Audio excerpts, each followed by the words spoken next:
Shalom, selamat pagi. Firman Tuhan pagi ini dari Yesaya 43 ayat 25.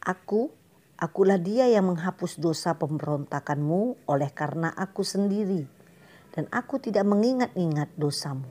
Setiap orang pasti memiliki masa lalu dalam hidupnya, baik itu yang baik ataukah itu juga yang buruk. Masa lalu yang buruk seringkali sulit sekali kita lupakan dan terus menghantui kita setiap langkah dalam hidup kita. Namun ayat nas di atas meyakinkan kita bahwa kita tidak perlu lagi mengingat-ingat dosa dan pelanggaran kita di masa silam. Pertanyaannya, mengapa? Karena Kristus telah mati untuk kita ketika kita masih berdosa. Roma 5 ayat 8. Jadi jika kita telah mengaku dosa-dosa kita di hadapan Tuhan dan bertobat, Dia akan mengampuni dosa-dosa kita. Karena itu janganlah mengingat-ingatnya lagi. Sekalipun dosamu merah seperti kirmiji, akan menjadi putih seperti salju. Sekalipun berwarna merah seperti kain kesumba, akan menjadi putih seperti bulu domba. Yesaya 1 ayat 18. Jadi saudaraku, bila kita terus mengingat-ingat dosa masa lalu kita, iblis akan bersuka cita karena pekerjaannya iblis itu mendakwa, mengungkit-ungkit dosa dan pelanggaran kita sehingga kita pun akan dihantui rasa bersalah dan merasa tertuduh.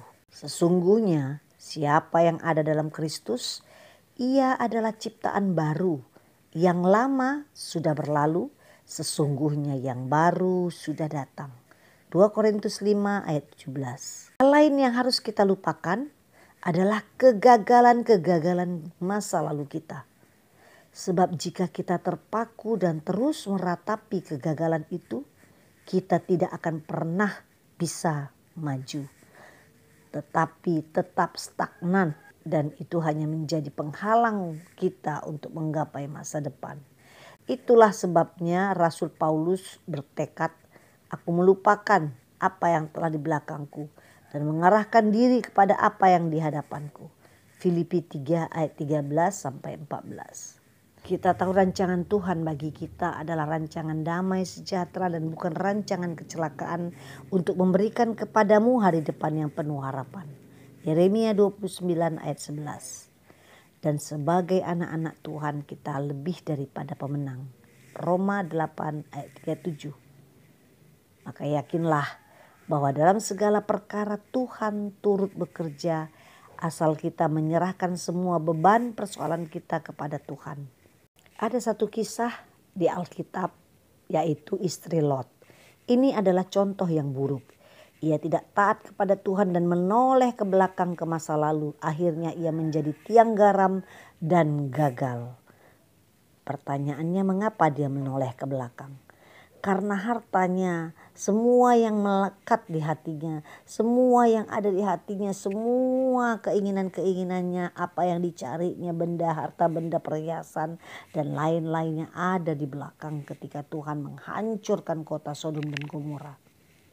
Saudaraku, apapun yang menjadi masa lalu kita, jangan pernah menoleh ke belakang.